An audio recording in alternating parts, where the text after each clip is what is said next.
사랑과 은혜가 풍성하신 하나님 아버지, 오늘도 저희에게 기적의 새날을 선물로 주심에 감사를 드립니다. 이 아침 저희를 말씀으로 충만하게 하여 주시고 저희의 심령에 성령의 불을 붙여주시어 오늘 한날도 진리만을 따라 살아가게 하여 주시고 열심을 품고 주님을 섬기게 하여 주옵소서. 우리의 자녀 세대를 위한 간절한 기도와 눈물이 회복되게 하여 주시고 오늘보다 내일이 더 기대되는 우리의 자녀들과 우리의 교회가 되게 하여 주옵소서. 길과 진리요 생명 되신 예수님의 이름으로 기도드리옵나이다. 아멘. 하나님 말씀 구약 예레미야 16장 14절부터 21절까지 말씀입니다. 예레미야 16장 14절부터 21절까지 말씀 다 함께 합독하시겠습니다. 여호와의 말씀이니라. 그러나 보라, 날이 이르리니 다시는 이스라엘 자손을 애굽 땅에서 인도하여 내신 여호와께서 살아계심을 두고 맹세하지 아니하고 이스라엘 자손을 북방 땅과 그 쫓겨났던 모든 나라에서 인도하여 내신 여호와께서 살아계심을 두고 맹세하리라. 내가 그들을 그들의 조상들에게 준 그들의 땅으로 인도하여 드리리라.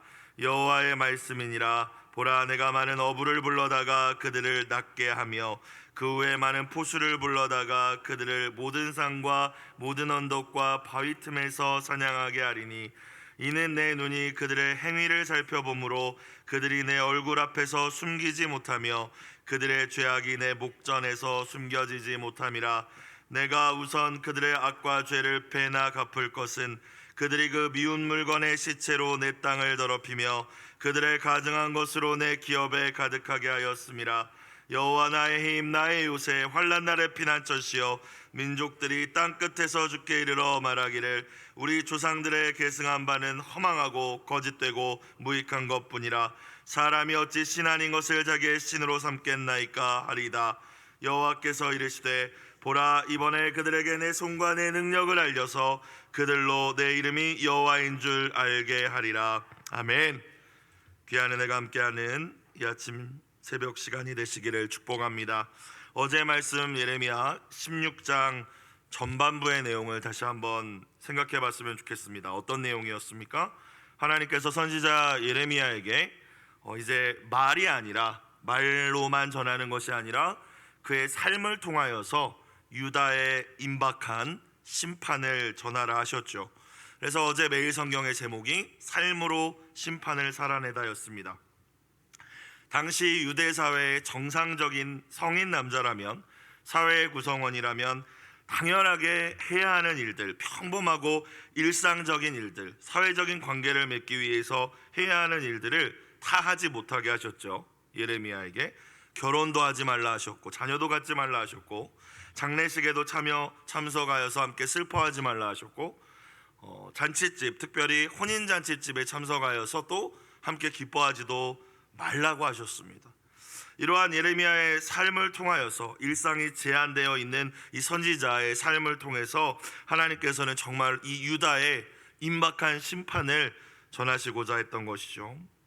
지금까지 유다 백성들과 함께 하시면서 평강과 안식과 한이 없는 사랑을 부어주셨던 하나님께서는 그 모든 것들을 이제 거두어 가시겠다고 어제 말씀을 생각해 보면 그렇게 선언하셨습니다.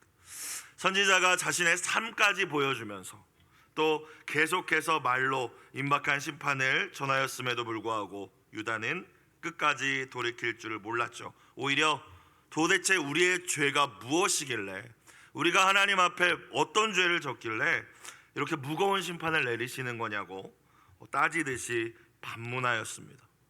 하나님께서는 그들이 조상들로부터 지어온 죄, 하나님을 버리고 우상을 숭배하고 율법을 지키지 않았음을 말씀하셨습니다. 아니, 오히려 그 조상들보다 지금 현재 너희가 더 완악하다, 그렇게 그들의 죄악을 고발하시며 피할 수 없는 심판을 선언하셨죠. 그래서 어제 마지막 13절 말씀이 어떻게 끝났습니까? 내가 너희를 이 땅에서 쫓아내어 너희와 너희 조상들이 알지 못하던 땅에 이르게 할 것이라. 다 포로로 끌려가게 될 것이라는 예언이죠.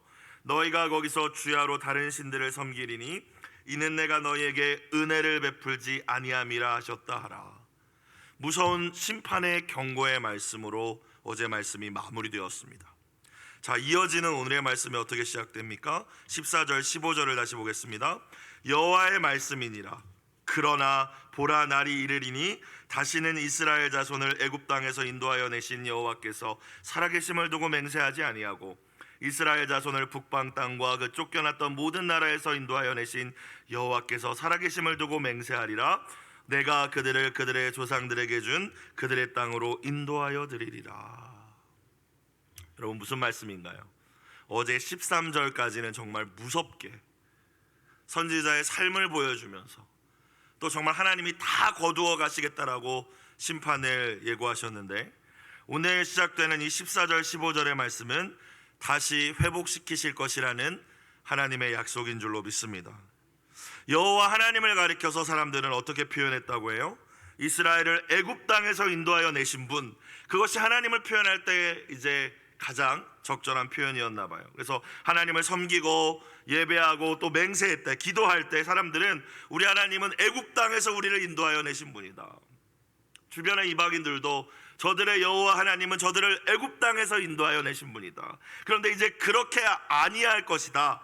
15절을 다시 보시면 이스라엘을 북방 땅 바벨론과 쫓겨났던 모든 나라, 포로로 끌려갔던 곳, 그곳에서 다시 돌아오게 하신 여호와라고 사람들이 말하고 맹세하게 될 것이다. 이 말씀은 하나님께서 심판을 내리실 거지만, 다 뿔뿔이 흩으실 거지만 결국에는 하나님의 백성 유다를 회복시키겠다라는 약속의 말씀인 줄로 믿습니다. 과거 애굽의 노예로 살며 기쁨도 소망도 없이 살던 이스라엘을 구원해 내셨듯이 하나님의 때가 이르면 아수르 바벨론에 의해 포로가 되어서 뿔뿔이 흩어진 자기 백성을 구원하셔서 다시 약속의 땅으로, 축복의 땅으로 돌아오게 하실 것이라는 것이죠. 유다가 하나님을 버리고 말씀을 버리고 우상 숭배와 패역함에서 돌이키지 않아서 하나님의 무서운 심판은 받게 되겠지만, 그래서 많은 사람들이 죽임을 당하고 포로로 끌려가서 비참한 삶을 살게 될 것이지만, 우리가 기억해야 할 것은 그 하나님의 심판의 목적이 결코 자기 백성의 파멸이 아니라는 사실을 이 아침 깨달을 수 있기를 주님의 이름으로 축원합니다.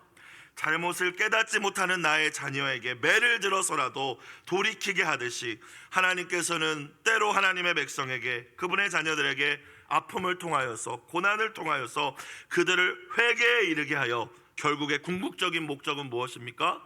회복이죠. 회복. 축복의 통로로 만들어 주시려는 것입니다. 이것이 우리 하나님 아버지의 뜻입니다. 그래서 우리 하나님은 사랑이신 줄로 믿습니다. 공의로우신 분이시고 때로는 진노하시는, 죄를 미워하시는 분이시지만 결국에 사랑이시라는 것이죠. 진노 중에라도 그 은혜를 거두지 않으시는 우리 하나님의 신실하심과 한이 없으신 그 사랑을 날마다 더 깊이 알아가는 은혜가 있으시길 주님의 이름으로 축복합니다. 여러분, 자기 아들을 십자가에 내어주시기까지 우리를 사랑하신 하나님 아버지께서 만약 우리에게 고난과 연단의 시간을 허락하신다면 우리를 망하게 하심이 아니요 우리를 더 정결하게 하시고 결국에는 정금과 같은 믿음을 지닌 하나님 나라 백성으로 빚어가시려는 하나님의 섭리 가운데, 계획 가운데 저와 여러분이 있음을, 그러니까 얼마나 더욱 감사를 할 수 있겠습니까? 기억해야 할 줄로 믿습니다. 짧지 않지만 저의 목회와 사역의 여정들을 돌아볼 때에도 참 많은 고난과 아픔과 실패와 눈물이 있었던 것 같아요. 그런데 사랑하시기 때문에 주어진 것이라는 사실을 이제 깨닫습니다. 목사가 아니라 인간답게도 살지 못했을 거예요. 아마 지금도 연약하지만 하나님이 허락하셨던 그 어려움의 시간들이 없었다면 엎드려 하나님 의지할 줄도 모르고 이기적이고 자기중심적이고 벗어날 수 없었을 거예요. 하나님께서 때로 모든 고난이 죄의 결과는 아닐지라도 우리에게 광야의 시간을 허락하셨을 때 겸손히 그 가운데서 하나님의 그 연단하심 가운데에서 정금과 같이 아름답게 훈련되어서 정금과 같은 믿음으로 나올 수 있는 은혜가 있기를 주님의 이름으로 축복합니다. 우리가 우리 안에 하나님보다 더 사랑하고 의지하는 모든 우상들을 제거하고 겸손과 눈물로 회개할 때에, 또한 우리 안에 꺼져버린, 소멸해버린 성령의 불을 다시금 하나님께서 붙여주시고 주님을 향한 사랑과 열정 또한 회복시켜 주실 줄로 믿습니다. 잃어버린 평강과 기쁨도 회복시켜 주실 거예요. 그래서 오늘 14절 말씀처럼 보라 날이 이르리니 말씀하셨죠. 그 날이 이르기까지, 그 회복의 때까지 겸손히 하나님의 연단의 시간을 믿음으로 이겨내는 저와 여러분이 되기를 주님의 이름으로 축원합니다. 심판과 징계의 궁극적인 목적은 회복이지만 하나님께서 주신 회개의 기회를 끝까지 거절했다면 부모가 자녀에게 말로 경고하고 스스로 돌이키기를 원했지만 끝까지 그 시간 안에 회개하지 않는다면 매를 맞을 수밖에 없죠. 하나님의 회개의 기회를 끝까지 거역한 패역한 백성은 고난을 통하여서 연단의 과정을 피할 수 없을 것입니다. 그 말씀이 16절 17절이죠. 16절 여호와의 말씀이니라 보라 내가 많은 어부를 불러다가 그들을 낫게 하며, 바벨론과 이방 민족의 군대를 의미합니다. 어부가 그물을 쳐가지고 물고기를 쓸어가듯이 여기서 말하는 어부는 심판의 도구죠. 하나님의 유다의 백성들을 다 낚아서 끌고 가겠다. 그 후에 많은 포수를 불러다가, 사냥꾼을 불러다가 그들을 모든 산과 모든 언덕과 바위 틈에서 사냥하게 하리니, 그 그물을 피했다 할지라도 여기저기 산에도 언덕에도 바위 틈에도 하나님의 그 심판을 피해서 숨는다 할지라도 숨을 수 없을 것이다. 왜? 하나님께서 이번에는 포수를 보내시겠다고 하셨잖아요. 실제로 바벨론이 한 번만 침략한 것이 아니지 않습니까? 1차, 2차, 3차에 걸쳐서 예루살렘을 완전히 황폐하게 만들고 또 모든 이들을 포로로 끌고 갔습니다. 하나님께서 그렇게 예언하신 것이죠. 그러면 하나님은 결국에는 회복시키실 그 마음을 가진 이 사랑의 하나님께서 왜 이렇게 무서운 회초리를 드신 것일까? 우리가 이미 알고 있듯이 회개하지 않아서입니다. 그럼 어떤 죄를 회개하지 않았을까요? 17절 말씀을 보겠습니다. 이는 내 눈이 그들의 행위를 살펴보므로 그들이 내 얼굴 앞에서 숨기지 못하며 그들의 죄악이 내 목전에서 숨겨지지 못함이라. 그들의 행위였습니다. 하나님께서 그들의 행위를 보셨습니다. 하나님의 백성다운 행위가 없었어, 삶이 없었다는 것입니다. 사회적인 약자들을 돌보기는커녕 착취하고 법과 질서는 무너지고 유린당하고 다 자기들의 이익을 위하여서 살아가는 음란하고 타락하고, 여러분 이 시대의 모습과 다를 바 없는 그들의 행위를 하나님께서 살펴보셨다. 우리 하나님은 감찰하시는 하나님이신 줄로 믿습니다. 우리의 행위뿐만이 아니라 행위의 숨은 의도까지 불꽃 같은 눈으로 보시는 분이시죠. 어떤 거짓과 죄악도 하나님의 눈앞에는 숨길 수 없습니다.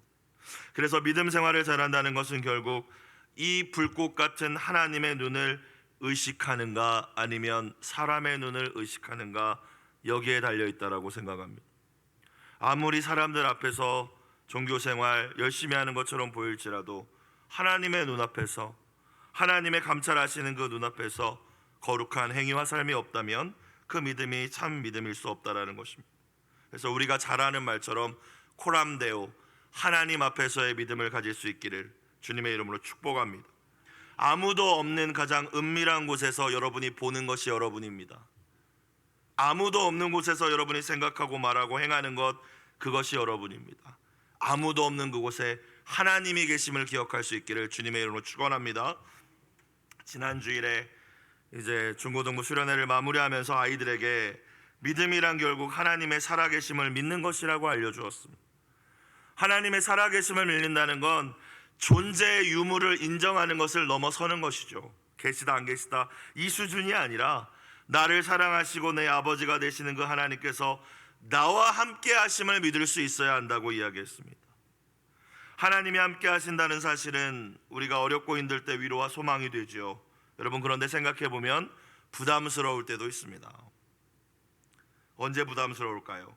우리 안에 죄 때문에 죄 짓고 싶을 때 하나님이 함께 계시다는 사실을 우리가 인지하면 부담스럽죠.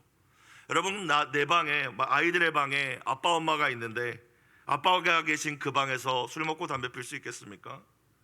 엄마 아빠가 있는 같은 방에서 핸드폰 컴퓨터로 보지 말아야 할 것들을 볼 수 있을까요? 절대 못하죠. 함께하고 있다는 걸 인식하면 절대 할 수 없습니다. 죄를 안 져야지 해서 안 짓는 것이 아니라 하나님과 함께 하신다, 하나님이 함께 하신다라는 그 믿음 안에서 하나님의 시선을 의식하는 믿음이 저와 여러분과 우리의 자녀들에게 있을 때 죄를 이기고 거룩한 하나님의 자녀로 살아가게 될 줄로 믿습니다. 우리의 자녀들에게 그렇게 이야기했는데 저와 여러분은 그런 믿음이 있으십니까? 하나님이 감찰하신다, 어디서든 보고 계신다. 우리에게 위로가 될 때도 있지만 우리의 죄성이 튀어나올 때마다 그 하나님을 의식함으로 거룩한 부담을 느끼실 수 있기를 주님의 이름으로 축원합니다. 그래서 시편 139편 다윗의 고백과 같이 이런 고백이 저희의 고백이 되어야 할 줄로 믿습니다. 하나님이여 나를 살피사 내 마음을 아시며 나를 시험하사 내 뜻을 아옵소서. 내게 무슨 악한 행위가 있나 보시고 나를 영원한 길로 인도하옵소서. 이 기도가 저와 여러분의 기도가 되기를 축원합니다. 자, 그래서 하나님의 무서운 심판을 피할 수 없었던 첫 번째 이유는 회개하지 않은 그들의 행위라고 말씀하시는 것이죠. 하나님이 다 감찰해 보셨는데 거룩함이 없었다라는 거예요. 이방 민족의 삶과 하나도 다를 바 없었습니다. 아니 오히려 그들보다 더 악했습니다. 두 번째 이유는 무엇이라고 말씀하십니까? 우상 숭배입니다. 계속 반복하시는 것이죠. 우상을 숭배해서 너희가 심판을 받는다는 것입니다. 너희가 망한다는 것입니다. 18절 내가 우선 그들의 악과 죄를 배나 갚을 것은, 그들이 지은 죄보다 심판이 더 심할 것이라는 의미라기보다는 배나 갚는다는 것은 완벽하게 심판하겠다라는 의미가 있다라고 해요. 하나님께서 너희의 죄에 대해서 완벽하게 심판할 것은 어떤 죄입니까? 그들이 그 미운 물건의 시체로 내 땅을 더럽히며 그들의 가증한 것으로 내 기업에 가득하게 하였음이라. 여기서 미운 물건의 시체라고 하면 오늘 매일 성경 해설을 보니까 시체처럼 아무것도 하지 못하는 우상을 의미하기도 하고요, 또 우상 숭배를 하기 위하여서 이 유다 사람들이 드렸던 제물의 시체를 또 의미하기도 한다고 합니다. 어찌되었건 우상 숭배의 흔적을 말씀하시는 것입니다. 뒤에 나오는 가증한 것 역시 우상을 의미하는 것이죠. 여러분 28절 말씀을 보니까요, 하나님께서 이 이스라엘 백성 유다 백성에게 준 이 가나안 축복의 땅을 가리켜서 내 땅 내 기업이라고 말씀하고 계십니다. 내 땅 내 기업을 너희에게 선물로 맡겨주었는데 너희가 우상 숭배로 그것들을 더럽혔다라고 말씀하십니다. 여러분 우리에게 허락하신 모든 것이 하나님의 은혜요 축복이요 선물임을 기억할 수 있는 이 아침이 되시길 주의 이름으로 축원합니다. 여러분이 그런데 그것에 감사하지 못하고요, 우리가 하나님만을 예배하지 못하고요, 다 하나님이 주신 것인데, 물질도 나의 건강도 나의 자녀도 모든 것이 하나님이 주신 것인데 우리가 하나님만 예배하지 않고 우상을 숭배한다면 내 땅 내 기업을 더럽혔다, 내가 준 것들을 너가 더럽혔다, 하나님을 더럽힌 것이라는 거예요. 성물을 더럽힌 것과 마찬가지라는 것입니다. 여러분 우리가 자주 들었지만 집에다 나무나 돌로 만들어서 우상 숭배하는 사람 없지 않습니까? 마음의 우상을 다시 한번 점검해보는 이 아침이 되시기를 축복합니다. 하나님보다 내가 더 사랑하는 것이 오늘 있나? 어제 말고 오늘 내가 하나님보다 더 사랑하는 것이 있는가? 하나님보다 더 의지하고 있는 것이 있는가? 그것 때문에 염려하고 있는 것이 있는가? 하나님과의 더욱 친밀한 교제나 회개를 방해하고 있는 것이 무엇인가? 새벽을 깨워야 되는데 자꾸 나를 늦게 자게 만드는 그것은 무엇인가? 성경을 읽어야 되는데 자꾸 나로 하여금 성경 못 읽게 만드는 그것은 무엇인가? 또 내가 잃어버렸을 때 삶의 의미를 함께 잃어버릴 만한 무언가가 있는가? 그게 나의 소망이기 때문에 우상이라는 것이죠. 여러분 매일매일 점검해 보셔야 됩니다. 물론 하나님은 우리의 연약함을 아십니다. 우리가 애쓰고 노력하고 뜨겁게 기도해도 회개해도 또다시 눈에 보이지 않는 하나님보다 자식을 더 사랑하게 된다는 사실까지도 우리 하나님께서는 알고 계십니다. 여러분 그러나요? 뻔뻔하게 내가 우상 숭배하는지도 모르고 하나님과 우상을 함께 섬기면서 하나님 앞에서 거룩한 척 살아가는 것보다 날마다 가슴을 치면서 회개하며 하나님께 결단하는 삶의 모습과 신앙은 전혀 다르다는 사실을 이 아침 깨달을 수 있기를 주님의 이름으로 축복합니다. 하나님은 중심을 보시니까요. 우리가 또 넘어져서 하나님보다 다른 것을 더 사랑한다 할지라도 하나님 앞에서 날마다 주님 내가 하나님만 사랑하기 원합니다 몸부림치는 그 마음을 보신다는 것이죠. 매일 성경 해설을 보니까 십자가의 구원은 화끈하게 죄짓고 뜨겁게 회개하면 심판을 면제해주는 제도가 아니라고 나와 있어요. 여러분 용서 자판기가 아닙니다. 우상 숭배와 거룩하지 못한 삶, 우리는 죄와 피 흘리기까지 싸우며 하나님의 뜻대로 살기 위해서 몸부림쳐야 할 줄로 믿습니다.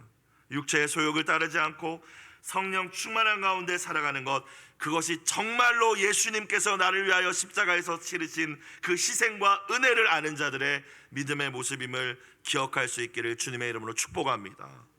그래서 뭔 내가 우상이 있겠어, 이런 태도가 아니라 하나님, 내 안에 우상이 너무나도 많은데 어떡합니까? 주님의 보혈로 씻어주시고 성령의 불로 태워주시고 다시 하나님만 경외하는 마음을 주옵소서. 이 아침 그렇게 기도하실 수 있기를 축복합니다.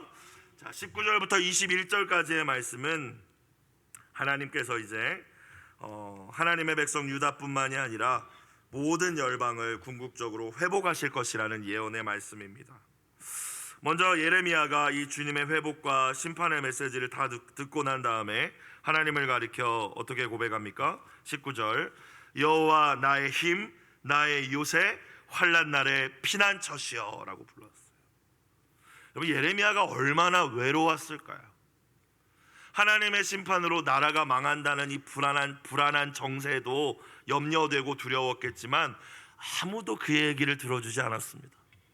같은 선지자인데도, 지금 쉽게 얘기하면 같은 목사님인데도 거짓 선지자들만 있고 하나님의 눈물과 마음을 가지고 진리를 전한 선지자는 예레미야밖에 없잖아요.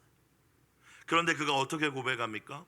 하나님께서 심판하실 것이지만 결국에 하나님의 주권 아래에서 모든 것들을 회복시키겠다는 그 말씀 앞에서 여호와가 나의 힘이요 요새요 환난 날의 피난처시여 고백하고 있음을 우리는 볼 수 있습니다. 동일한 고백이 저와 여러분 가운데 있으십니까? 정말 어디도 안전하지 않은 세상을 우리가 살고 있는 것 같아요. 그죠? 과학기술도 발달하고 다 모든 것들이 편리해졌는데 생각해보면 어디도 안전하지 않은 것 같습니다. 우리 자녀들도 마찬가지입니다. 이 세상 속에서 도대체 우리가 의지할 것, 피할 곳이 어디가 있겠습니까? 여호와가 나의 힘, 나의 요새, 환난 날의 피난처시여. 그 동일한 고백이 저와 여러분의 믿음의 고백이 될 수 있기를 주님의 이름으로 축복합니다. 예레미야가 이렇게 고백할 수 있었던 것은요, 유다가 회복되고 또 궁극적으로 하나님께서 모든 열방을 회복시킬 것을 믿음의 눈으로, 영적인 눈으로 바라봤기 때문입니다. 그가 뭐라고 얘기합니까? 19절 후반부부터 보겠습니다. 민족들이 땅 끝에서 주께 이르러 말하길. 민족들, 유다를 제외한 열방의 이방의 모든 민족들을 의미합니다. 그들이 주님 앞에 나왔다라는 거예요. 우리 조상들의 계승한 바는 허망하고 거짓되고 무익한 것뿐이라. 20절, 사람이 어찌 신 아닌 것을 자기의 신으로 삼겠나이까 하리다. 열방의 우상 숭배하고 하나님 몰랐던 백성들이 하나님께로 와서 결국에는 우리가 조상들이 섬겼던 우상 숭배한 거 회개합니다 라고 고백할 거라는 거예요. 마지막 21절, 여호와께서 이르시되 보라, 이번에 그들에게 내 손과 내 능력을 알려서 그들로 내 이름이 여호와인 줄 알게 하리라. 하나님께서 이루실 것이라는 말씀입니다. 하나님을 모르고 우상을 숭배하며 자기 멋대로 살던 모든 열방의 민족들까지 유다의 심판과 회복을 바라보면서 하나님의 되심을 깨닫게 될 것이라는 것이죠. 그래서 하나님께 나와 그들의 우상 숭배를 스스로 회개하고 이제 하나님을 섬기는 하나님의 백성이 될 것이다라는 것입니다. 하나님의 계획 가운데 모든 민족들에게 하나님께서 구원의 길을 열어주시고 회복시켜 주실 것이라는 예언입니다. 우리 예수님을 통하여서 이 예언이 성취된 줄로 믿습니다. 그래서 땅 끝에 있는 저와 여러분도 하나님을 예배하지 않습니까? 평생 우상을 숭배했던 이 나라, 이 한반도 땅에 있던 저와 여러분이 하나님을 예배하지 않습니까? 그리고 우리 예수님께서 다시 오시는 그날에 이 예언의 말씀은 궁극적으로 완전히 성취되겠죠. 모든 열방과 나라의 백성들이 보좌에 앉으신 분 앞에 영광과 찬양을 돌리는 그날이 오게 될 줄로 믿습니다. 요한계시록 7장 9절, 이후에 내가 보니 각 나라와 족속과 백성과 방언에서 아무도 능히 셀 수 없는 큰 무리가 나와 흰옷을 입고 손에 종려가지를 들고 보좌 앞과 어린 양 앞에 서서 큰 소리로 외쳐 이르되 구원하심이 보좌에 앉으신 우리 하나님과 어린 양에게 있도다 하니. 이것이 우리가 궁극적으로 바라보고 소망으로 품고 살아가야 하는 하나님 나라의 모습이라는 것입니다. 선지자 예레미야는 힘겨운 현실, 자신을 대적하는 사람들, 불안한 유다의 정세 속에서 구원자 대신 하나님만 바라보고 있습니다. 세상 만민이 자기 신들을 버리고 땅 끝에서부터 주님께로 나와서 주님을 예배하는 그 미래를 바라본 거예요. 결국에 하나님의 뜻대로 유다뿐만이 아니라 모든 열방을 회복시키실 그 하나님의 구원과 주권을 신뢰하며 여호와가 나의 힘이십니다, 나의 요새이십니다, 환난 날에 나의 피난처십니다 라고 고백하신 거죠. 사랑하는 여러분, 소망 없는 이 세상에 집중할 때 우리는 낙심할 수밖에 없습니다. 불안한 뉴스를 들을 때 그저 불안해할 수밖에 없습니다. 우리는 이 땅에 속한 사람들이 아니기 때문이죠. 이 세상에 집중할 때 결코 평강을 누릴 수 없습니다. 하나님의 나라와 하나님의 영광을 바라볼 때 넉넉히 이겨내게 될 줄로 믿습니다. 하나님께서 그 핍박이 심했던 초기 그리스도교의 시대의 가운데 반모섬에서 왜 사도 요한에게 그 많은 환상을 보여주셨을까요? 이겨내라는 것이죠. 눈에 보이는 게 다가 아니다, 하나님의 나라와 영광이 있다는 걸 보여주신 줄로 믿습니다. 오늘 예레미야가 어떻게 견딥니까? 열방이 회복되는 걸 보면서 견뎌내는 것입니다. 사랑하는 여러분, 현실이 힘드십니까? 믿음을 지키며 하루하루 사는 것이 버거우십니까? 이 땅이 아니라 하나님의 나라를 볼 수 있는 눈이 열리시길 주의 이름으로 축복합니다. 성령의 충만함을 간절히 구하며 성령께서 보게 하시는 것, 그것이 비전이잖아요. 성령께서 보게 하시는 것을 우리가 바라볼 때 낙심치 않고 더 이상 땅을 바라보고 한숨 짓는 인생이 아니라 하나님이 주시는 새 힘을 가지고 넉넉히 이 땅 가운데 믿음으로 승리하게 될 줄로 믿습니다. 이 은혜가 함께 하시길 주님의 이름으로 축원합니다. 기도드리겠습니다. 사랑과 은혜가 풍성하신 하나님 아버지, 절망적이고 힘겨운 현실이라 할지라도 결국에 은혜를 베푸시며 우리를 회복시키실 그 하나님을 기대하게 하여 주시옵소서. 때로 하나님께서 우리의 죄악으로 인하여 우리를 징계하실지라도 우리를 향한 사랑과 긍휼을 저버리지 않으시는 그 하나님의 사랑을 더 깊이 알아가게 하여 주시옵소서. 겸손과 눈물로 회개하게 하시고 우리 안에 우상 숭배와 거룩하지 못한 삶의 행위들은 버리게 하여 주시고 이제 열방의 회복을 소망하며 하나님의 나라와 의를 먼저 구하는 하나님 나라 백성으로 이 한날을 살아가게 하여 주시옵소서. 귀한 예물을 주님 받아주시고 눈물의 기도에 아름답게 또한 응답하여 주시옵소서.